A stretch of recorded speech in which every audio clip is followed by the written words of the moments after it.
একটা কথা শুনছিলাম, একটা গল্প শুনছিলাম যে ইয়া ভুট্টো তারা বলে একটা কথা বলে গেছিল যে যে 50 বছর পরে হোক বা 60 বছর পরে হোক, আমরা কিছু কাজ করে গেছি, যে কাজের একটা ফলাফল সেটা বাংলাদেশিরা বুঝবে। সেটার ফলাফল কিন্তু অলরেডি আমরা পাচ্ছি। কিরকম ফলাফল পাচ্ছি এটা তো আপনারা জানেন।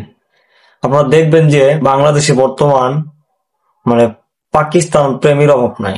আসলে পাকিস্তান প্রেমীটা কারা? এই পাকিস্তান প্রেমীটা কারা? এটা ওই যে তাদের ফসল, তারা তো বলে গেছিল যে এটার ফলাফল তারা দেখবে।